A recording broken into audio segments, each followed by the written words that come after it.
Welcome to the case of the mechanical saboteur, a Sherlock Holmes adventure from the series The Clockwork Conspiracies. Sherlock Holmes and the Age of Innovation, playing in the year 1893.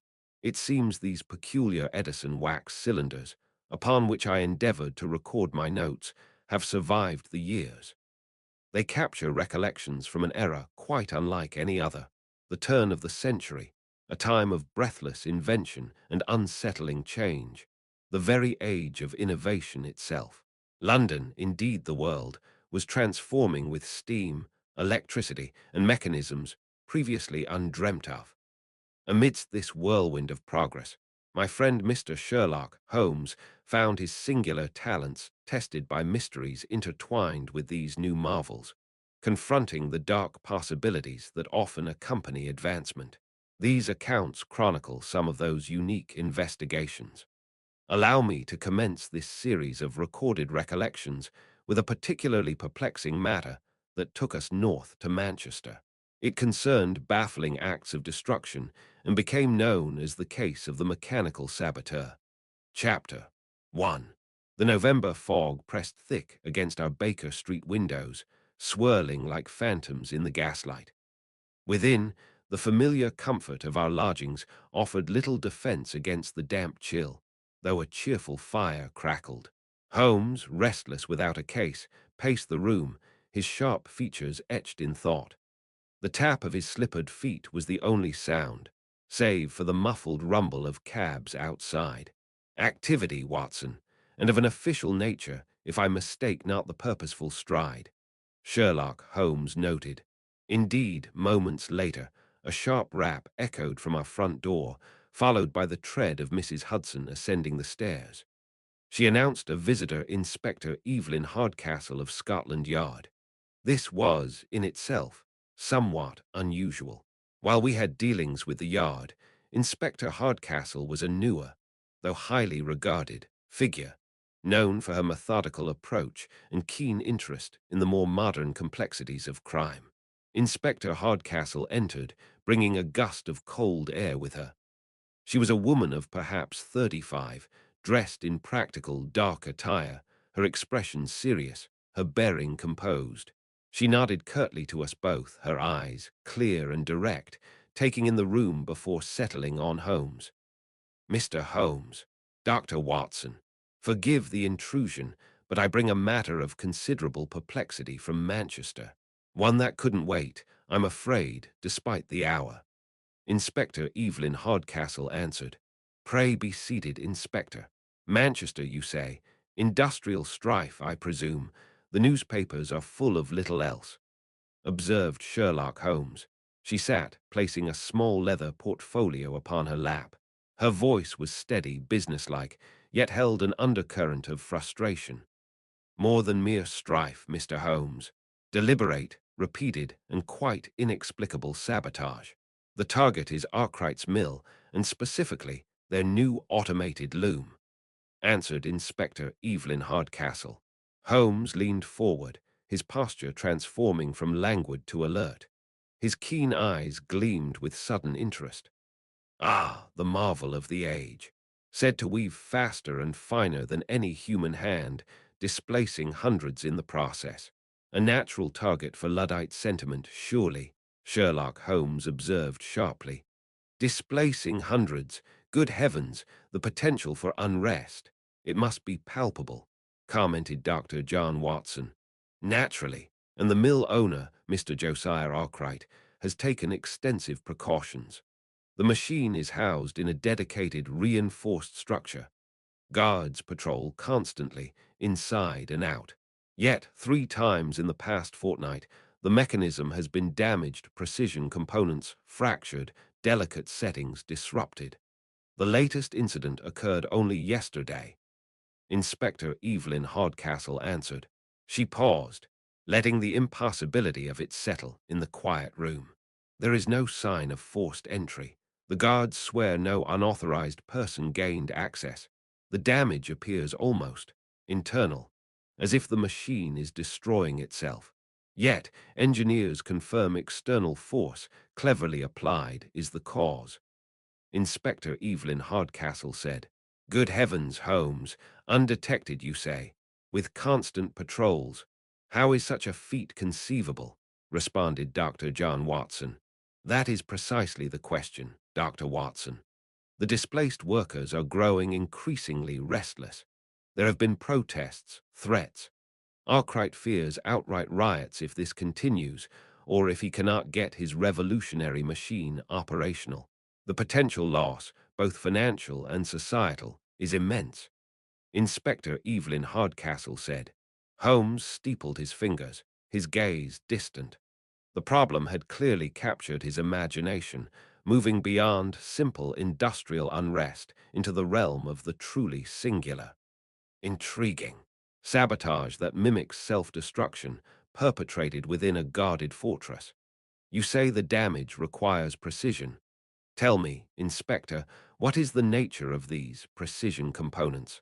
Are they standard parts, or unique to this design? Explained Sherlock Holmes. Specialized, yes, highly. Part of what makes the loom so revolutionary. Developed by, let me see, a Professor Augustus Flemming, according to the reports. Inspector Evelyn Hardcastle replied. Holmes nodded slowly, a gleam in his eye. Flemming, yes, a brilliant mind, though one not unfamiliar with unconventional applications of science. This presents features of extraordinary interest, an impossible crime, cutting-edge technology, and the volatile backdrop of social change. Watson, pack your bag, declared Sherlock Holmes. We are going to Manchester, Holmes, Dr. John Watson added. Indeed, it seems high time we examined this most modern of mysteries, this mechanical saboteur. Inspector, perhaps you would furnish us with the morning train schedule, remarked Sherlock Holmes. The fog outside seemed less oppressive now, replaced by the burgeoning excitement of a new and complex chase. The game, as Holmes would say, was afoot, and its threads led north, to a city grappling with progress, and to a machine that held a destructive secret. Our journey northwards was swift, the steady click-clack of wheels on rails a rhythm beneath Holmes's intense contemplation. Manchester greeted us not with London fog, but a haze thick with industrial smoke, the air sharp with coal and metal. Hooves clattered and voices echoed as our cab rattled through bustling, soot-stained streets, finally halting before an imposing edifice of brick and iron, Arkwright's progressive textile mill. Even from the cobbled yard, a deep, pervasive roar spilled out, the relentless thunder of machinery within. Mr. Josiah Arkwright met us inside. His voice, when he spoke a clipped greeting, held a nervous energy. He was a man whose ambition warred with anxiety in his bright eyes. His handshake was firm, abrupt. He led us through a cavernous hall where ranks of traditional looms thundered, a deafening cacophony of crashing wood and metal. Workers glanced up, some curious, others with sullen resentment. His voice strained to be heard above the din. This way, gentlemen, the incident occurred in the new wing. Isolated, thankfully, but the implications are severe, Mr. Josiah Arkwright replied. He guided us into a newly built section, the deafening roar abruptly replaced by an almost unnatural quiet. Here stood the automated loom, or what remained, a vast assembly of steel and brass, now scarred by violence. Thick belts were severed, wires snipped, and a crucial gear mechanism deeply scored. The silence felt heavy after the cacophony next door. A faint metallic scrape sounded as Holmes knelt beside the damaged gears, examining them minutely. His voice was low, focused. Precision work, Watson, not mere vandalism. These cuts required specific tools, knowledge, and a steady hand, observed Sherlock Holmes. Holmes rose, a soft brush of fabric as he dusted his knees. His gaze swept the area. Guards stood at the entrance, bewildered. He pointed towards a high, barred window. Your security, Mr. Arkwright. You mentioned it was considerable, Sherlock Holmes responded.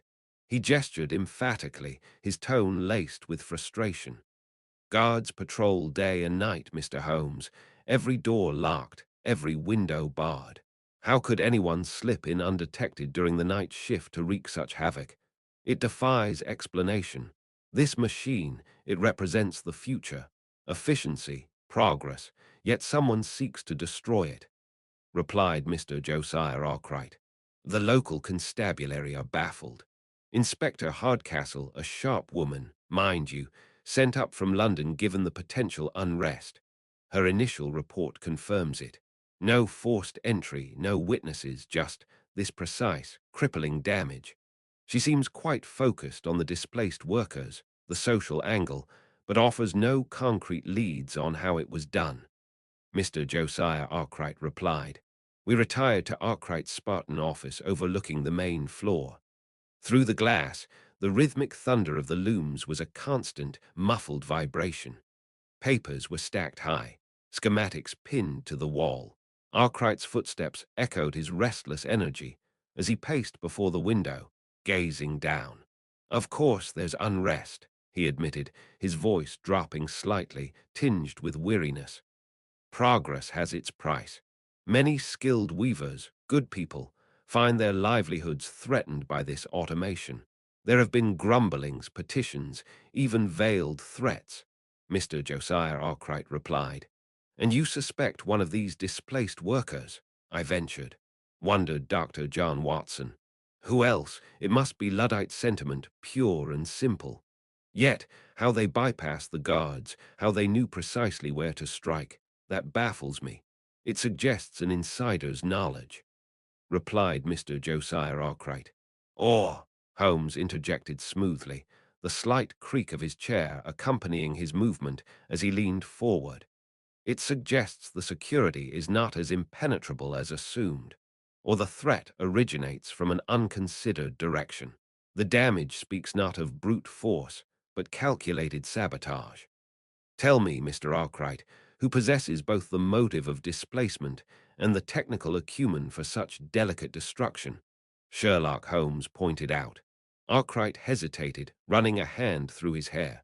The question struck home. Before he could reply, Holmes rose with a rustle of movement. We have seen the machine and heard your account, sir. Now, I believe, we must understand the human element more deeply. The perspective of those whose hands have been idled by these gears and levers. Is there a particular voice that speaks for the displaced weavers? Sherlock Holmes said. Arkwright looked momentarily uncomfortable, then nodded slowly, a name clearly forming on his lips. The threads of this complex case were beginning to show, leading us away from the cold mechanics of sabotage and towards the tangled emotions of the mill floor. Our inquiries, following the unrest glimpsed at Arkwright's mill, led us away from the grand avenues of Manchester and into the labyrinthine streets where the weavers dwelt. The air here hung thick with the scent of coal smoke and damp wool. The distant, rhythmic thump-clack of a few remaining handlooms echoed faintly from cramped cottages, a sound increasingly drowned out by the rumble of dray carts on cobblestones and the general hum of the nearby factories. A grim determination seemed etched on the faces we passed, a stark contrast to the industrious bustle near the city centre. Holmes navigated the narrow alleys with his usual focused intensity, his hawk-like eyes scanning every detail, his ears seemingly attuned to the undercurrent of discontent beneath the surface noise. His voice was low, cutting through the ambient noise. The epicenter of the discontent, Watson. Listen closely. It's not merely a reaction to lost wages, but an affront to a way of life, woven into the very fabric of this district. We must find this Bessie Turner whom Arkwright mentioned with such apprehension. She is said to be a voice for many. Sherlock Holmes observed sharply. Our search concluded at a modest public house, the Weaver's Knot. A low hubbub of voices rose and fell within, punctuated by the sharp clink of pewter tankards meeting wood, the scrape of a chair leg on the floorboards, and the occasional rough laugh. We pushed open the heavy oak door. Inside, the fog of pipe smoke and stale ale was dense, mingling with the smell of damp wool clinging to the patrons' clothes. Groups of men and a few women, their clothes bearing the indelible marks of their trade, clustered around scarred wooden tables. Holmes swept the room with a single glance before his gaze settled on a woman seated alone near the crackling hearth, nursing a small glass. She was perhaps 30, with intelligent eyes that held a spark of defiance beneath a veil of weariness. Her hands, resting on the table, were clearly those of a skilled artisan, strong, capable, yet showing the strain of her former labor. This, undoubtedly, was Bessie Turner. He approached her directly, his manner courteous yet firm. "Miss Bessie Turner, might I impose upon you for a moment? My name is Sherlock Holmes, and this is my associate, Dr. Watson. We are investigating the troubles at Mr. Arkwright's mill," Sherlock Holmes said. Her gaze sharpened instantly, assessing us coolly. There was no fear, only a guarded curiosity and perhaps a hint of challenge. "Troubles, you say? That's quite the understatement, Mr. Holmes. What we're facing here is ruin, plain and simple. Now, what's your real interest in all this? Has Arkwright sent you to sniff out scapegoats for his failures?" responded Bessie Turner. Her directness was striking, cutting through any pretense. I confess, I felt a pang of sympathy for the plight she represented, even as Holmes prepared his counter. "On the contrary, Miss Turner, we seek only the truth, regardless of where it leads. The sabotage of the automated loom is peculiar. It suggests a degree of planning, perhaps even technical knowledge beyond simple anger," Sherlock Holmes observed sharply. A wry, almost bitter smile touched her lips. She took a slow sip from her glass, the firelight reflecting in her thoughtful eyes, before answering. "Peculiar, it's an affront, sir. That contraption, it marks the skill passed down through generations. It steals bread from our mouths and pride from our hearts. You speak of knowledge. Any weaver worth her salt understands the warp and weft, the tension and timing, the soul of the machine they command. Breaking one of Arkwright's metal beasts isn't the same as crafting fine cloth, true, but the principles of mechanics aren't entirely alien to those who have lived by them," answered Bessie Turner. Her words resonated with the nearby listeners. A low murmur of agreement rippled through the closest tables, and several pairs of eyes fixed intently on Holmes. Yet the damage was precise, Miss Turner, targeting specific, complex mechanisms despite heavy guarding. This speaks less of spontaneous outrage and more of calculated action, not mere vandalism born of frustration," replied Sherlock Holmes. She leaned forward slightly, her voice dropping, becoming more confidential though no less intense. "Perhaps frustration has found itself an organized mind, Mr. Holmes, or perhaps several minds working together. When people are pushed too far, cornered like animals, they find ways. There are whispers, meetings held in secret, away from prying eyes. People share more than grievances in such gatherings. They share ideas, plans," Bessie Turner replied. Holmes listened intently, his fingers steepled before him. His keen eyes darted about, catching the subtle shifts in the crowd, a furtive glance here, a tightened jaw there. A sudden hush fell over a nearby table, the abrupt silence as telling as any whispered secret. "An organized mind," he mused, his gaze steady on her. "You articulate the situation with remarkable clarity, Miss Turner. You understand the loom, both old and new. You see the injustice keenly. But tell me, are you merely an observer of this organization you mention? Or do you play a more active role?" deduced Sherlock Holmes. She met his gaze unflinchingly, her chin held high. "I speak for those who have lost their voice, Mr. Holmes. I understand their anger because I share it, feel it in my own bones. What they do with that anger, well, desperate folk take desperate measures. That is the nature of things. But perhaps," she paused, letting the word hang in the air, "perhaps you should ask who benefits most from a machine that constantly breaks down, or who designed such a complex, vulnerable thing in the first place. Consider that," Bessie Turner said. Her final questions hung in the smoky air, sharp and pointed. Holmes offered a slight nod, a flicker of keen understanding crossing his features.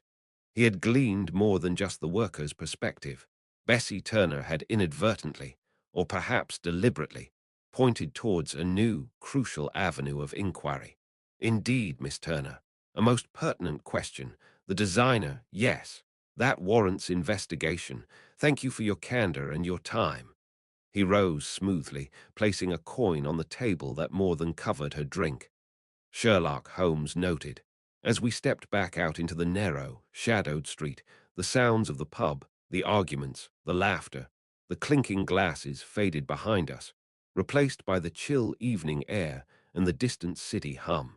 Holmes turned to me, his expression animated, his earlier contemplative mood replaced by renewed energy.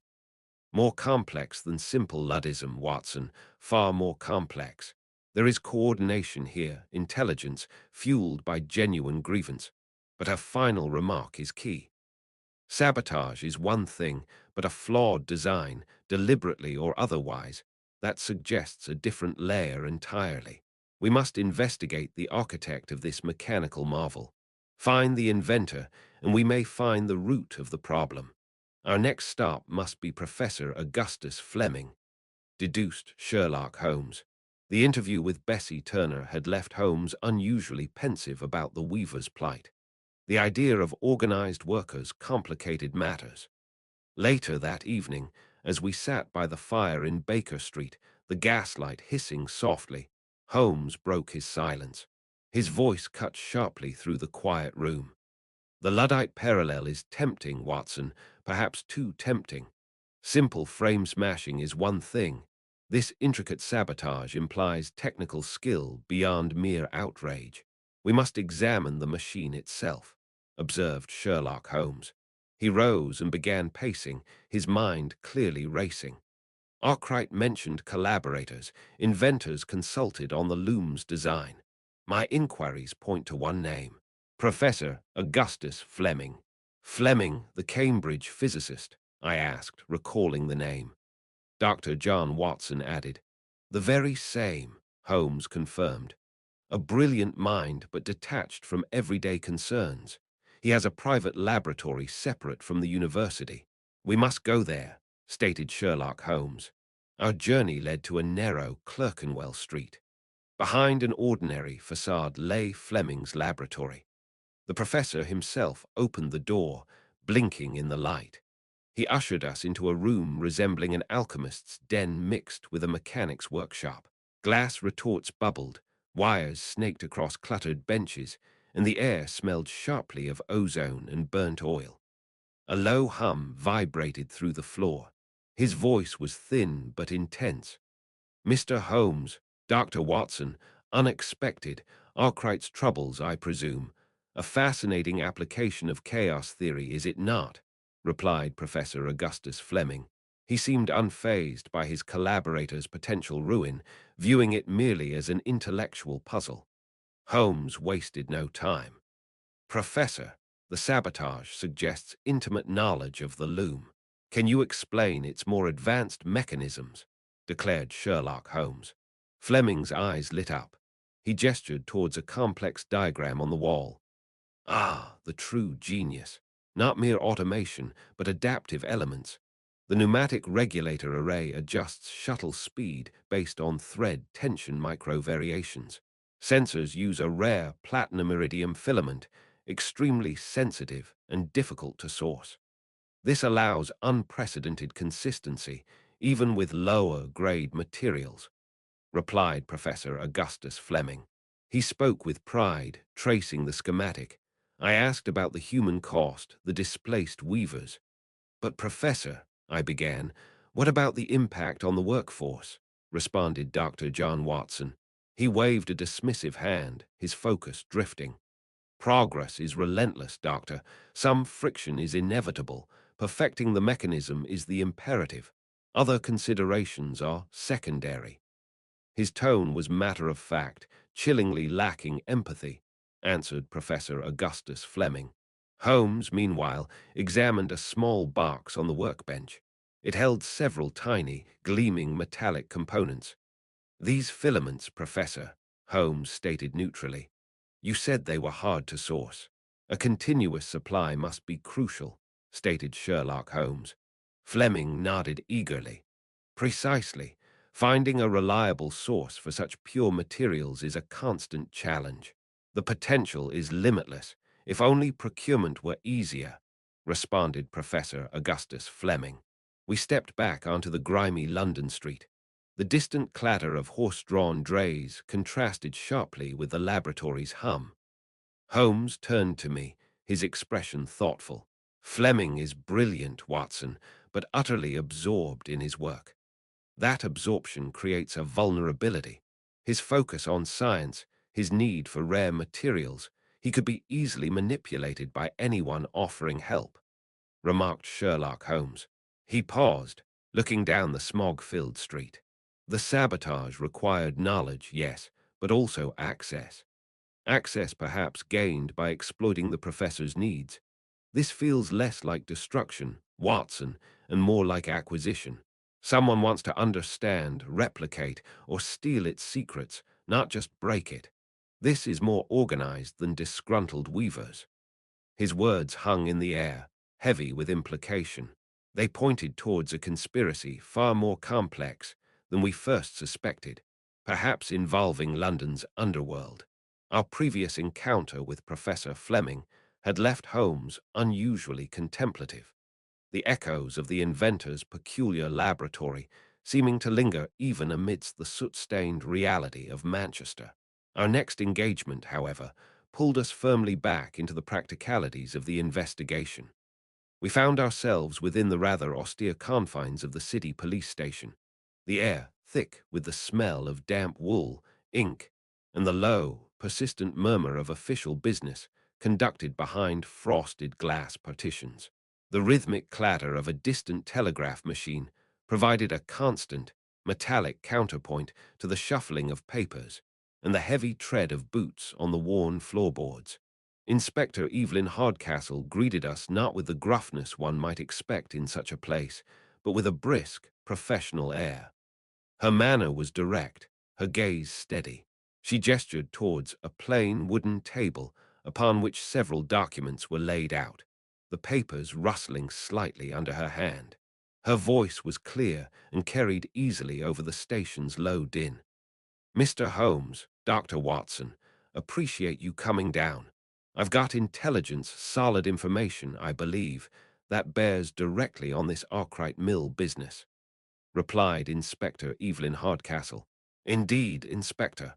Pray continue, Holmes replied, his keen eyes already scanning the papers she indicated, stated Sherlock Holmes. For several months now, she began, her finger tapping a specific report. We've seen a string of peculiar thefts across the Northwest. Not your usual housebreaking. These are targeted jobs, specialized mechanical parts being lifted. Precision gears, regulators, specific alloys. Small, but requiring real technical savvy to identify, let alone acquire. Inspector Evelyn Hardcastle replied. And you believe this connects to the trouble at the mill, Inspector? I asked, remarked Dr. John Watson. The pattern fits, she confirmed, her tone hardening slightly. More than that, the whispers from informants, you know how reliable they can be, keep mentioning one name. The Clockwork gang, remarked Inspector Evelyn Hardcastle. Holmes leaned slightly closer, his attention unwavering. The distant telegraph continued its metallic chatter, unnoticed.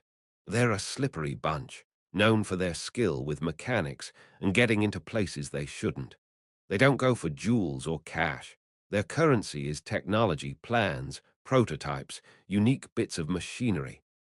Holmes picked up one of the lists detailing the stolen items, the paper crinkling softly. He read it through slowly, his brow furrowed in concentration. The sounds of the station seemed to fade as his focus narrowed. He looked up, his expression sharp.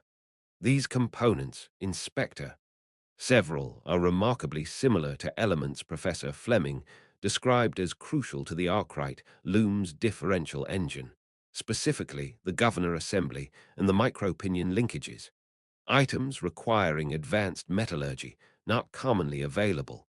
Sherlock Holmes responded. Exactly my thinking, Mr. Holmes. She paused, meeting his gaze directly. It's too neat for coincidence. Our working theory is the Clockwork gang is after the loom's secrets, maybe looking to build their own. The sabotage.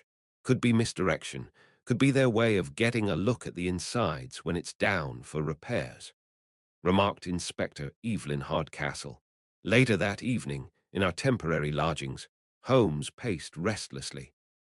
Rain drummed against the window panes, while the faint clanging of a distant factory and the crackle of our coal fire broke the silence. He stopped abruptly before the hearth, his voice imbued with sudden clarity. Watson, consider the facts. The Luddite theory, while plausible on the surface, does not account for the technical sophistication Inspector Hardcastle describes. Braking machinery requires brute force. Stealing specific, complex components requires expertise and a clear objective, explained Sherlock Holmes.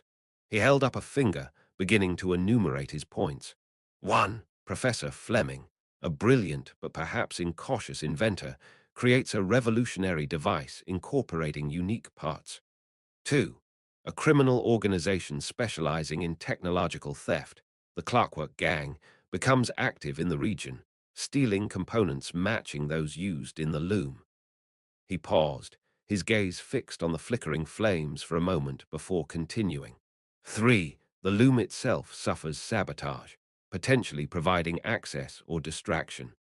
The conclusion points not towards simple worker outrage, but towards calculated industrial espionage. The gang seeks not merely to destroy, but to acquire, Sherlock Holmes pointed out. So the damage to the loom itself, I ventured, asked Dr. John Watson, may serve multiple purposes, Holmes cut in swiftly.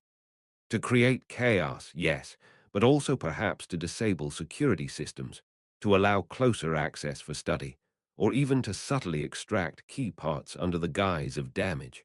We cannot discount the possibility that some incidents are genuine worker frustration, while others are the meticulous work of the gang, declared Sherlock Holmes. He turned towards me, his eyes gleaming with renewed purpose. Theory requires proof, Watson. We must observe the actors directly. Tonight, we shall visit the mill unseen, unheard, to witness these disturbances firsthand, stated Sherlock Holmes. The prospect of a clandestine vigil within the heart of the troubled mill, amidst the silent, hulking machinery and the palpable tension, sent a familiar thrill of anticipation through me, banishing the gloom of the rainy Manchester evening. The Manchester night enveloped us, heavy with coal smoke and damp. Arkwright's mill loomed against the starless sky, a silent giant of the industrial age.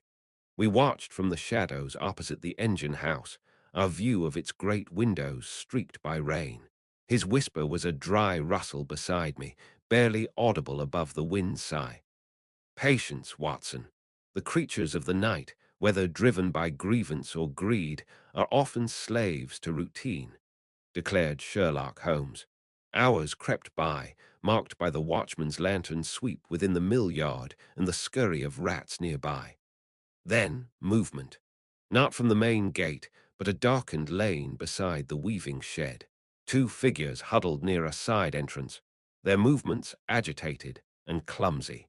Suddenly, a sharp metallic clang echoed, quickly muffled, a dropped tool.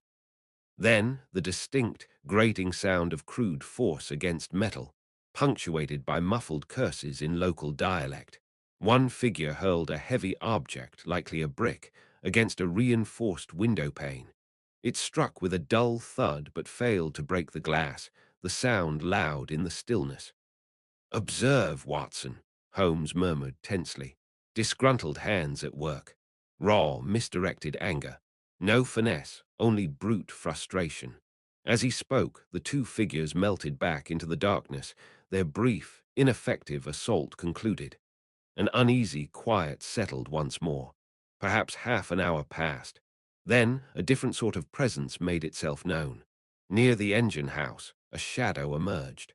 This figure moved with fluid grace, utterly unlike the previous pair. No wasted motion, no sound but the faintest whisper of cloth on stone. Reaching an access panel near the base of the great machine, visible through the window, the figure knelt. Faint, precise clicks and whirs reached us, the unmistakable signature of skilled manipulation, utterly different from the earlier violence. "Good heavens, Holmes," I breathed. "That is entirely different," remarked Dr. John Watson. "Indeed, one is vandalism, Watson, born of desperation. The other," his voice hardened, "the other is sabotage. Calculated, expert. Note the focus on the primary drive mechanism. This is no mere Luddite outrage. This is the work of someone who understands the machine intimately, perhaps too intimately. Our Clockwork gang, I suspect, or someone employing their unique talents," remarked Sherlock Holmes. The figure worked for several minutes, the subtle sounds of tools employed with unnerving dexterity drifting across the yard. Then, as swiftly and silently as they had appeared, they withdrew, vanishing into the warren of darkened buildings. Before I could fully grasp the implications, Holmes was already moving towards the engine house. "A moment, Watson. We must examine the point of entry," he murmured, kneeling beside the access panel the figure had manipulated. His gaze swept the ground and the mechanism, searching intently for any dropped tool, fragment, or trace left by the skilled saboteur. He had barely begun his scrutiny when heavy boot treads sounded nearby, accompanied by the yellow glare of a lantern. The watchman making an unscheduled round. Holmes sprang up, gripping my arm. "Quickly, Watson. This way," he urged in a low, urgent tone, stated Sherlock Holmes. We plunged into the adjacent alley, the stench of stagnant water thick in the air. Our footsteps echoed alarmingly on the wet cobblestones as we hastened away, the watchman's gruff call fading behind us. Only when we reached a broader thoroughfare did we pause, hearts pounding. "Two factions, Watson," Holmes said, his breath misting in the damp air, "working in the same shadows, yet worlds apart in motive and method. Our brief examination yielded little, but the nature of the interference speaks volumes. This complicates matters considerably," Sherlock Holmes noted. The night's observation confirmed two distinct forces operating against Arkwright's machine. Yet, witnessing the act, however revealing, provides no physical proof for the authorities. We needed something tangible, Watson, a direct link from the sophisticated interference to its creator. As we walked briskly towards our lodgings through the now earnest rain, Holmes was already lost in thought, his keen eyes scanning the grimy pavement, ever hopeful of spotting the smallest overlooked clue. The chill damp of the Manchester night clung to my greatcoat. Even now, safely within our temporary lodgings, I could feel its lingering touch. The harrowing escape from the Arkwright mill, the shadowy figures glimpsed amidst the clanking machinery, and the palpable tension of near discovery had left my nerves frayed.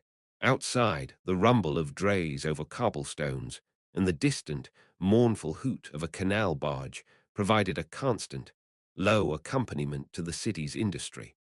Holmes, however, appeared entirely revitalized by the night's perilous excursion.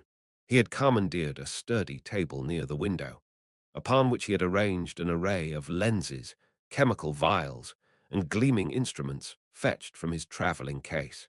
The acrid tang of reagents mingled with the scent of coal smoke drifting in from the street. Under the focused glare of the gas lamp, his hawk-like features were set in intense concentration. His long, nimble fingers worked with extraordinary delicacy. His voice, when he finally spoke, was low but charged with controlled excitement. "Watson, draw closer."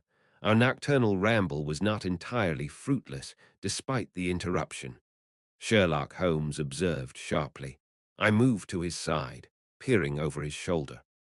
Upon a clean white cloth lay a minuscule object, scarcely larger than a pinhead, yet it glinted under the light with the unmistakable yellow luster of brass. It was a gear, exquisitely small, with teeth of remarkable fineness. "What is it, Holmes?" "Part of the loom," Dr. John Watson added. Not precisely part of the loom as designed by Arkwright's engineers, he replied, picking it up carefully with a pair of fine tweezers. The metal clicked softly against the steel. I retrieved this from the floor near the primary drive mechanism, almost hidden beneath a scattering of cotton waste. It does not belong, Watson. Observe, stated Sherlock Holmes. He placed the tiny gear beneath the powerful lens of his standing microscope. I bent to look, adjusting the focus slightly. The magnification revealed details invisible to the naked eye. The teeth were cut with astonishing precision. Yet, along their edges, I saw minute, parallel scratches marks unlike any I had seen before. Note these marks, Holmes murmured, his breath fogging the eyepiece momentarily. They are not from standard mill machinery. This pattern, this specific way the metal is scored. I have seen it before, Watson, on the devices used in the Albemarle Street burglary, and again on the timer from the attempt on the Exchequer's carriage, replied Sherlock Holmes. A chill ran down my spine, colder than the Manchester air. I knew instantly the implication. The Clockwork gang, I breathed. Dr. John Watson commented. Precisely. Their signature is as distinctive as a fingerprint to one who knows where to look. This gear was crafted by their hand, or at least by their unique machinery. But there is more, explained Sherlock Holmes. He carefully applied a single drop of clear fluid from a small vial onto the gear, then held it near the lamp. A faint, almost imperceptible vapor arose, carrying a peculiar, sharp, oily scent. This residue, he declared, sniffing delicately, is not common machine oil. It's far more volatile, with a unique chemical signature. He paused, his eyes gleaming. Watson, I've seen this before in Professor Flemming's papers on advanced lubricants. This is undoubtedly his experimental compound, designed for precision machinery under extreme conditions, explained Sherlock Holmes. He straightened up, his eyes gleaming with the thrill of the chase. The sounds of the city seemed distant now, muffled by the weight of his discovery. His voice was sharp, decisive. The Clockwork gang's craftsmanship, coded in Professor Flemming's unique lubricant, found at the scene of the sabotage. The threads converge, Watson. Simple Luddite protests are merely a smokescreen. This is a conspiracy of a far more sophisticated and dangerous order. Our next step is clear, stated Sherlock Holmes. To confront the professor, commented Dr. John Watson. Indeed, we must ascertain how his invention and the gang's nefarious activities became so intimately intertwined. Prepare yourself, Watson. I suspect Professor Flemming will have much to explain. Sherlock Holmes noted. He carefully stored the tiny brass gear in a labeled evidence envelope. The gaslight hissed softly, casting long shadows across the room, shadows that seemed suddenly filled with the unspoken complexities of ambition, invention, and crime.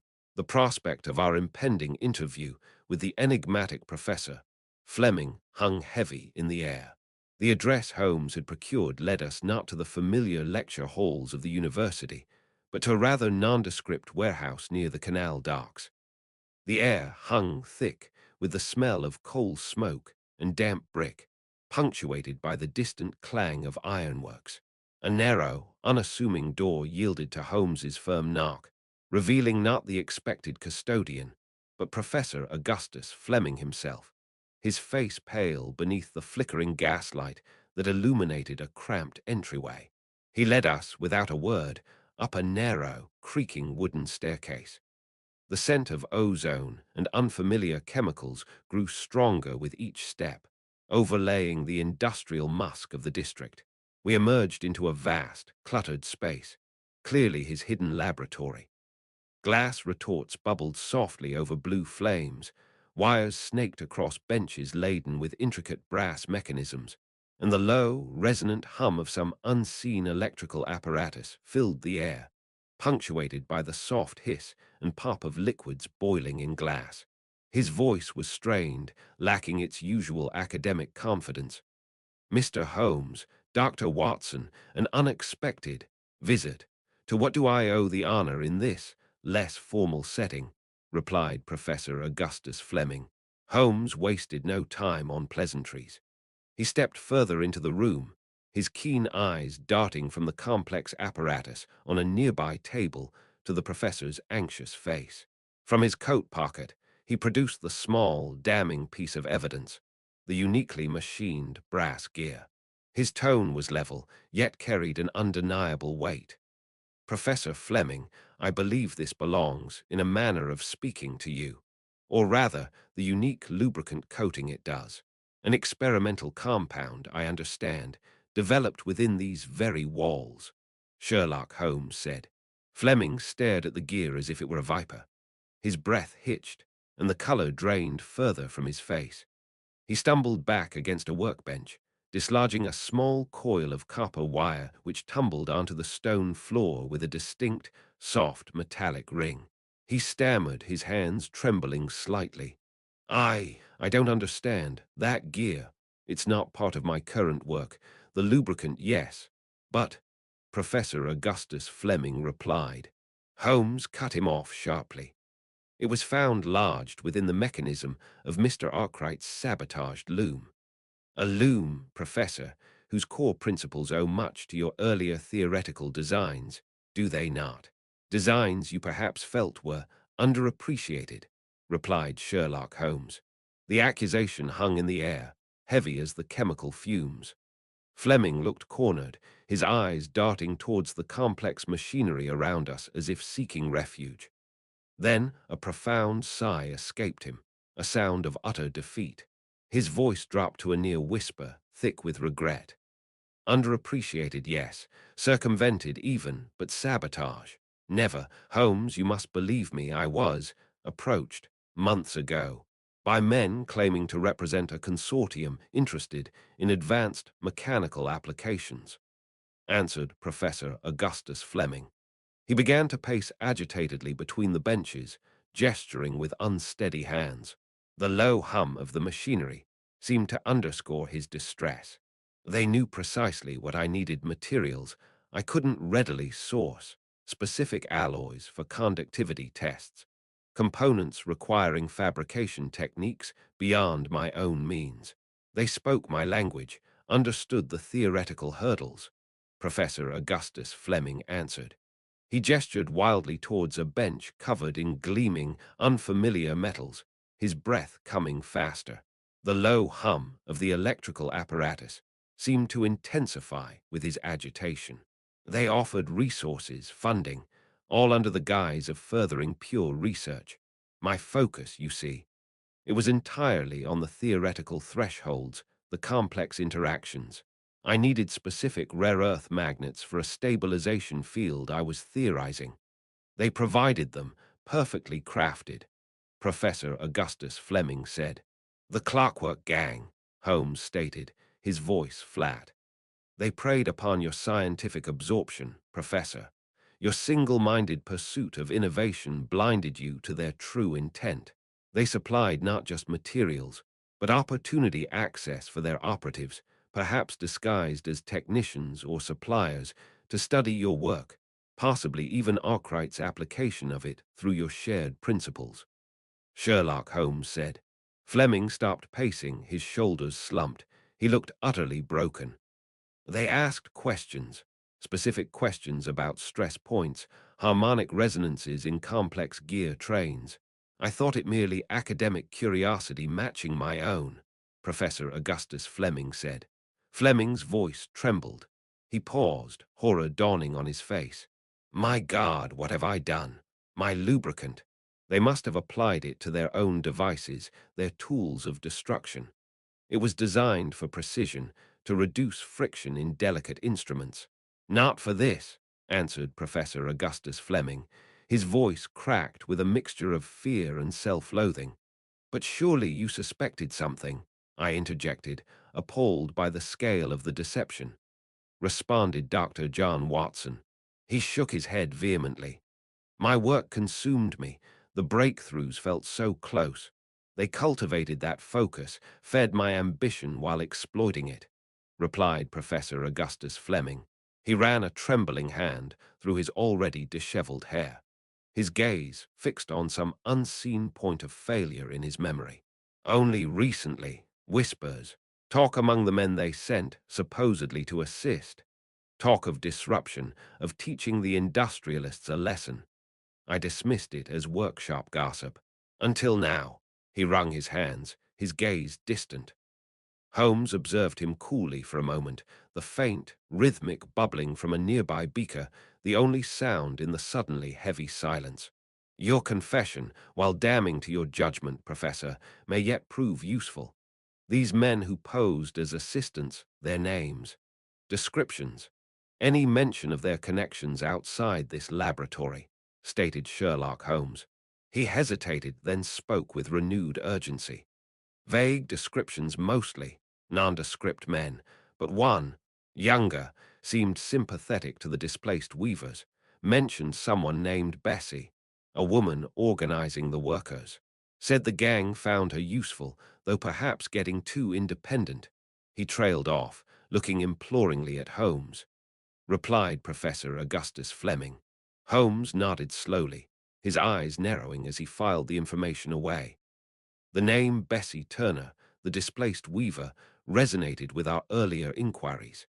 I could almost see the connections forming in his mind as the tangled threads of this case drew tighter, pulling worker, inventor, and saboteur into a complex, dangerous knot. With a quick glance at me, I knew our next step was clear. Following our unsettling interview with Professor Flemming, whose confession revealed the intricate manipulation behind his work, Holmes insisted we pay a second visit to Bessie Turner. The narrow street where she resided seemed even bleaker under the perpetually grey Manchester sky, the damp air carrying the faint, rhythmic clatter of distant machinery. The knock upon her door echoed slightly in the cramped entryway. The woman who admitted us was changed. The fiery defiance I had noted previously was banked, replaced by a weariness that etched new lines around her eyes. Her small parlor, though tidy, felt heavy with unspoken anxieties. A kettle whistled softly from a nearby stove, a lonely sound in the quiet room. His tone was unexpectedly gentle, yet held an underlying firmness. Miss Turner, we return because the threads of this affair are drawing tighter. Professor Flemming has shed light upon one aspect. We believe you can illuminate another. Sherlock Holmes responded. Bessie Turner gestured towards two worn chairs, her movements slow. She did not sit immediately, but stood by the window, gazing out at the rain-slicked cobbles. Her voice was low, roughened by strain. Flemming, I, the professor, he built the wretched thing, but he doesn't understand the half of it. None of the gentlemen do, Bessie Turner answered. Perhaps not, Holmes conceded, leaning forward slightly. But the recent damage to the Arkwright loom goes beyond mere protest. It speaks of a calculated, technical knowledge, and a ruthlessness that endangers more than just machinery. Sherlock Holmes responded. She turned from the window then, her gaze meeting Holmes'. There was a flicker of the old fire, quickly subsumed by something akin to fear. Aye, ruthless, that's the word. She drew a shaky breath. Mr. Holmes, I'll not lie. When that mechanical beast first arrived, threatening our livelihoods, desperation took hold, Bessie Turner said. She paused, her voice lowering. A loosened belt here, a jammed shuttle there. Things easily fixed, meant only to slow it down, to make Arkwright see reason. It was wrong, perhaps, but born of wanting to feed our families, responded Bessie Turner. You organized this? I asked, surprised by her candor. Ask Dr. John Watson. She nodded, her expression grim. Some of us, but then others came. Men who spoke our language but had colder eyes. They called themselves the Clockwork Gang. They offered help, tools, expertise. Bessie Turner replied. They twisted our anger, encouraged bigger risks. Some lads, good weavers but blinded by fury, they went along. They thought it was still about fighting the machine. But you realized it was about something more, Holmes prompted, his eyes fixed intently on her face. Sherlock Holmes said. Her voice trembled slightly. They don't care about us, Mr. Holmes. They talk of workers' rights, but their methods. They nearly caused a boiler explosion last week. That wasn't sabotage. It was near murder, responded Bessie Turner. And I heard talk, whispers, about stealing the designs, not just breaking the loom. They used us, used our desperation, answered Bessie Turner. Here was the crux of it. Disillusionment, stark and bitter. Her initial acts, born of protest, had been horrifically eclipsed by a far more dangerous conspiracy. Your initial actions, Miss Turner, Holmes stated, his voice regaining its analytical edge, were consistent with someone familiar with Loom's minor, disruptive. The later incidents showed external planning, targeting specific mechanisms revealed only in Fleming's more complex designs, suggesting access the average weaver wouldn't possess, replied Sherlock Holmes. Your account reconciles these disparities perfectly. You now wish to stop them before their plans escalate further, observed Sherlock Holmes. She clasped her hands tightly, her knuckles white. I do. I want no part in whatever catastrophe they're planning next, answered Bessie Turner. I can tell you names, faces, those who liaised between the gang and the workers. A man named Sealers Croft, a burly fellow, always smelling of machine oil and cheap tobacco. And there's a younger lad, Finn, quick fingers and quicker temper. He's often seen near the loading bays after dark, Bessie Turner answered. Holmes absorbed this information, his expression thoughtful. He rose from his chair, the movement precise. Your cooperation, Miss Turner, is vital. It may yet prevent greater harm. He paused at the door. This web, spun from desperation and greed, is beginning to unravel. Croft and Finn. Yes, that provides a most promising thread, remarked Sherlock Holmes. As we stepped out of the small house, the rhythmic sounds of the city pressed in once more. The clatter of distant machinery, muffled before, now reasserted itself. Bessie Turner's confession, coupled with Fleming's revelations, formed a complex tapestry in my mind. Holmes walked briskly beside me, his brow furrowed in concentration. I could almost see the gears turning in that great brain of his, piecing together the final fragments of this audacious scheme. In our temporary Manchester lodgings, the gaslight hissed softly, casting long, dancing shadows across the cramped parlor. A ceaseless drizzle, typical of this industrial heartland, pattered against the window panes outside, a mournful counterpoint to the low rumble of distant machinery that never truly ceased. Inspector Hardcastle sat opposite Holmes, her posture attentive, her gaze sharp. I occupied my usual position, notebook ready, though tonight the sheer complexity of the affair threatened to outpace my pen. Holmes had been standing by the mantelpiece, staring into the flickering coals of the small fire, as if seeking answers in the flames. He turned abruptly. The energy radiating from him was palpable, that quiet intensity always preceding a final illumination. His voice, clear and resonant in the small space, cut through the quiet anticipation. The threads are drawn together. What seemed a tangled mess of worker unrest and Luddite fury is, in fact, a meticulously woven tapestry of industrial espionage. Sherlock Holmes observed sharply. Her tone was steady, betraying none of the fatigue that must surely plague her after days of relentless investigation. Espionage, you believe, specifically targeting the Arkwright mechanism, said Inspector Evelyn Hardcastle. Precisely, Inspector. Consider the evidence. The initial acts of sabotage were crude and disruptive, designed to incite fear and halt production.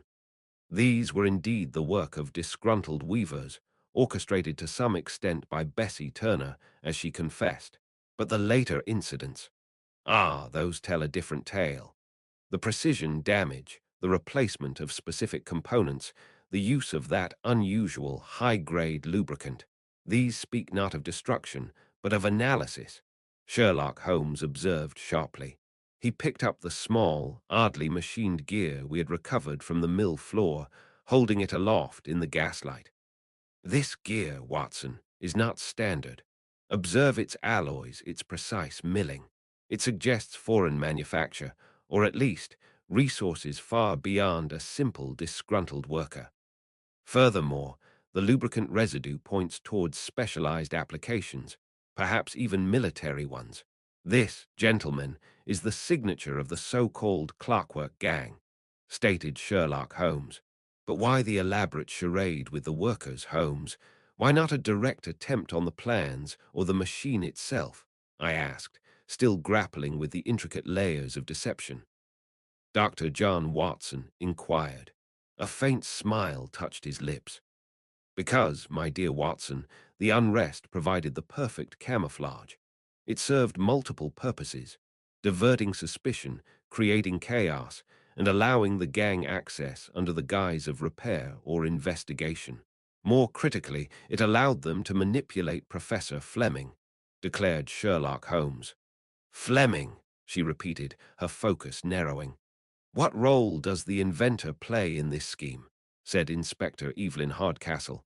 Professor Flemming is a brilliant man, consumed by his research, however, and perhaps ethically flexible when progress is at stake. His ongoing work, elements crucial to the loom's most advanced functions, required certain rare materials, specific components not easily sourced through legitimate channels. The Clockwork Gang, with their international connections, could procure these. They offered him a Faustian bargain, provide subtle access, overlook certain discrepancies, perhaps even supply specific technical insights masked as consultations. And they, in turn, would supply his needs. He likely convinced himself it was merely facilitating research. Ambition, Inspector, blinded him to the true nature of the arrangement, observed Sherlock Holmes. The picture became chillingly clear. The workers were driven by desperation. Flemming was compromised by ambition. And the gang, they exploited both to dismantle, study, and ultimately replicate Arkwright's revolutionary technology for immense profit elsewhere. Bessie Turner's cooperation had been the key, confirming the gang's methods and their manipulation of the workers' genuine grievances. A truly audacious scope of industrial theft, then, concealed by this social unrest, she observed, her expression grim. Does this mean their operation is incomplete? Remarked Inspector Evelyn Hardcastle. I suspect not entirely. They have gathered data, perhaps even replaced key parts with instrumented duplicates to gather operational metrics. But the core mechanism, the true genius of it, likely requires direct acquisition or final, detailed measurements. They will need to return, especially now Arkwright pushes to bring the loom back online. His eyes gleamed with predatory focus. And that, Inspector, is precisely when we shall be waiting, remarked Sherlock Holmes. A new tension filled the room, the quiet hum of impending action replacing the atmosphere of deduction. The rain continued its steady beat against the glass, oblivious to the complex human drama unfolding within. We must arrange a reception at the mill, use the loom itself as bait. With Miss Turner's information on their likely collaborators among the workers and our own vigilance, we can ensure the Clockwork Gang finds their mechanism permanently jammed. His voice was firm, leaving no room for doubt, remarked Sherlock Holmes. A determined glint appeared in her eyes. Agreed, Mr. Holmes. Scotland Yard will provide full support. What time frame do you envision for setting this trap? Inspector Evelyn Hardcastle replied. Holmes glanced towards the window, as if gauging the city's pulse through the rain-streaked glass. The plan was set. The final act was about to commence in the heart of Manchester's industrial maze. The great weaving hall of Arkwright's mill felt like a cavern of Stygian gloom. Vast machines stood silent and skeletal under faint moonlight, filtering weakly through high, grimy windows. A profound silence pressed in, almost heavy, broken only by the occasional sound of cooling metal or the whistle of wind rattling a loose pane high above. Beside me, Holmes stood utterly still, a dark silhouette, his senses seemingly attuned to every whisper, every shift in the night air. Inspector Hardcastle was a study in professional readiness nearby, her breathing steady and controlled. Mr. Arkwright, however, fidgeted constantly, the sound of his woolen coat loud in the quiet, betraying his deep anxiety. "Are you certain they will come, Mr. Holmes?" Arkwright whispered, his voice tight with strain. "After all this time, perhaps they've abandoned their scheme," responded Mr. Josiah Arkwright. Holmes' reply was low, but carried absolute conviction. "Greed, Mr. Arkwright, is a potent motivator. They desire not merely to destroy, but to possess. They will come. Tonight, the conditions are ideal. The full moon provides just enough light for their nefarious work, yet the hour is late enough to ensure minimal observation," stated Sherlock Holmes. We waited. Time stretched. The distant chime of a Manchester clock tower punctuated the silence, while my heart thundered in my ears. Then a new sound. A faint scrape echoed from the far end of the hall, metal dragged on stone. It was followed by the muffled sounds of soft-footed arrivals. Her voice was barely audible, sharp and focused. "East entrance, 2. No, 3 individuals." Inspector Evelyn Hardcastle replied. Shadows detached themselves from the deeper darkness. They moved with practiced stealth, their soft steps barely audible on the stone floor. Their target was the centerpiece of the room, the revolutionary loom. As they drew nearer, I could discern 3 figures. They wore dark, practical clothing, their faces obscured by caps pulled low. More concerning still were 2 familiar figures emerging from behind a stack of cotton bales. They were mill workers, their faces pale but resolute in the gloom. They were acting as guides, their movements betraying a nervous tension. One of the intruders produced a small canvas bag. There was a soft sound of metal as specialized tools glinted within it. The group conferred in low, urgent whispers, the sounds swallowed by the vast space. Their attention was fixed entirely upon the intricate mechanism of the loom's control system, the very heart of Fleming's design. The stillness shattered. "I should advise you gentlemen to cease your activities immediately." Holmes' voice rang out, startlingly loud.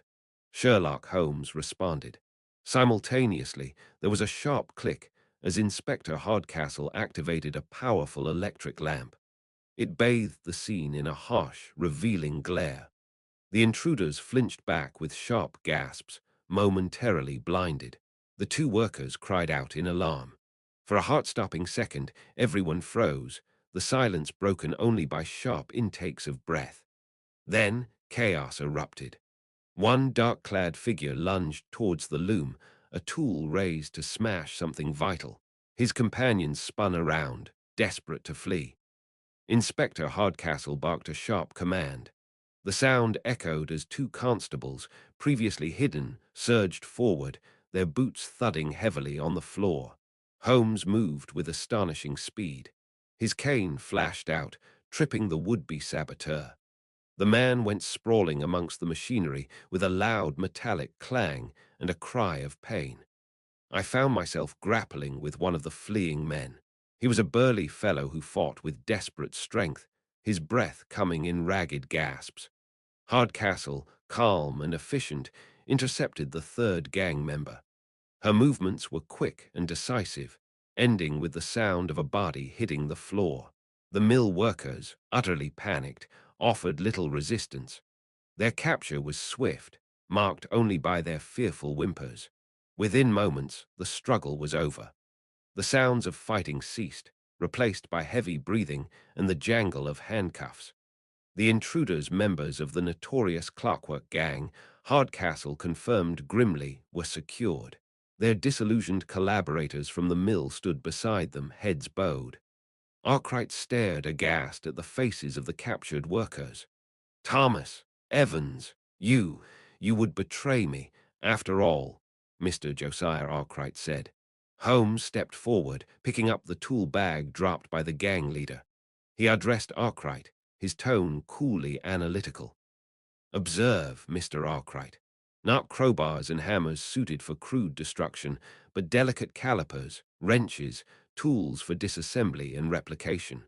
Their aim was never merely sabotage, but theft, the acquisition of Professor Flemming's genius for their own profit. Sherlock Holmes observed sharply. He gestured towards the subdued figures. Their faces showed a mixture of defiance and despair in the harsh lamplight. The light also glinted off the silent, complex machine they had sought to steal. More constables arrived then. Their heavy footfalls echoed loudly through the now secured hall. They moved efficiently, ready to escort the prisoners away. Hardcastle surveyed the scene, her expression grimly satisfied. A neat conclusion, Mr. Holmes, though the roots of this conspiracy run deeper than simple theft, I suspect, said Inspector Evelyn Hardcastle. Indeed, as the culprits were led away, their footsteps fading into the pre-dawn gloom outside, the great loom stood silent. It seemed a testament not only to invention, but also to the complex web of ambition, desperation, and societal change it represented. The immediate threat was neutralized. Yet, as Hardcastle implied, larger questions lingered, hanging heavily in the cold, machine-filled air. Who had truly orchestrated this plot, employing the Clockwork gang for more than mere theft? What was the full story behind Professor Flemming's experimental lubricant found on that crucial gear, linking him, however indirectly, to this affair? And what future awaited the countless workers whose lives were being irrevocably altered by machines like the one standing silent before us, a symbol of both progress and profound disruption? The capture tonight felt like merely pulling at one thread of a far more tangled skein. The rhythmic clatter of the rails beneath us formed a monotonous counterpoint to the grey, rain-streaked landscape rushing past the carriage window. Our return journey from Manchester was considerably less fraught than our arrival, the immediate tension of the chase replaced by a more contemplative atmosphere. Inspector Hardcastle sat opposite Holmes and me, her gaze fixed somewhere beyond the fleeting fields, her usual sharp focus softened by thought. Her voice, when she finally spoke, was measured, retaining its professional clarity. A successful conclusion, Mr. Holmes. The Clockwork gang dismantled, Arkwright's loom secured, the immediate threat averted. Inspector Evelyn Hardcastle said. Indeed, Inspector, Holmes replied, drawing his gaze from the window. Though success in this instance feels incomplete, we apprehended the saboteurs, yes, but the larger forces remain unchecked, remarked Sherlock Holmes. He leaned forward slightly, his fingers steepled. The steady beat of the train seemed to underscore his words. Consider Flemming, a mind of such intricate design, yet so easily swayed, his genius twisted towards espionage rather than true innovation. It speaks volumes of the pressures inherent in this new age, declared Sherlock Holmes. And Bessie Turner, I ventured, caught between the desperation of unemployment and the manipulations of criminals. As a physician, I've seen how poverty and hopelessness can drive fundamentally decent people to desperate measures. One cannot entirely condemn her actions, however misguided they became under duress. Dr. John Watson inquired. Precisely, Doctor, Hardcastle agreed, her tone firm but acknowledging the complexity. Arkwright's ambition, whilst perhaps understandable from a commercial standpoint, blinded him to the human cost. This relentless drive for automation, without due consideration for those displaced, it creates fertile ground for unrest and exploitation. We saw its bitter fruit in Manchester. Inspector Evelyn Hardcastle answered. A mournful train whistle pierced the air as we slowed, nearing London's outskirts. The rhythmic clatter faded, giving way to screeching brakes and the muffled cacophony of the awakening city. Hours later, the familiar comfort of our Baker Street rooms enveloped us, a cheerful fire crackling in the hearth, a stark contrast to the clangor of the Manchester mill. Holmes had settled into his armchair, pipe smoke curling lazily towards the ceiling. Inspector Hardcastle had declined my offer of tea, needing to file her report at Scotland Yard, leaving Holmes and me to our own reflections. Outside, the low rumble of a passing carriage on the wet street could be faintly heard. "Progress, Watson," he murmured, almost to himself. Observed Sherlock Holmes. There was a sharp click as he tapped ash from his pipe. An inexorable force indeed, but progress without foresight or empathy. Observed Sherlock Holmes. He paused, his gaze distant. It becomes a destructive engine. Arkwright's loom, merely one thread in a vast, emerging tapestry. He fell silent, observing the flames. His sharp features were softened in the firelight, but his eyes held their characteristic intensity. "The challenge," he continued, his voice regaining its familiar crispness, "is not merely to solve the crimes born of this new era, but to anticipate them. The motivations remain eternal: greed, revenge, power. Yet the methods grow infinitely more complex." He paused, watching a smoke ring ascend and dissipate. "Consider, we faced sabotage and espionage, leveraging mere mechanical ingenuity. What awaits us, Watson, when electricity, chemistry, perhaps sciences yet unnamed, offer entirely new arsenals to the criminal mind?" Sherlock Holmes noted. "It is a sobering thought indeed, Holmes," I conceded, watching the fire consume a log with a soft hiss. "To think that human ingenuity, meant for progress, can be so readily turned towards destruction or exploitation.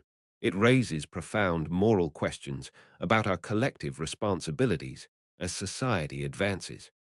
Dr. John Watson said. "Sobering yet stimulating," he countered, a faint smile touching his lips. "The game adapts, Watson, and so must we.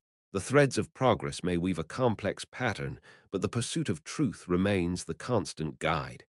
He reached, then, for his violin, the polished wood gleaming in the firelight. Sherlock Holmes pointed out, as the first melancholic notes filled the quiet room, mingling with the crackle of the fire and the distant sounds of London settling into the night. I knew this case, like so many others, would become another entry in my chronicles. Yet the questions it raised about the path ahead, the intricate dance between human ingenuity and human nature in an age of accelerating change, lingered long after the music began.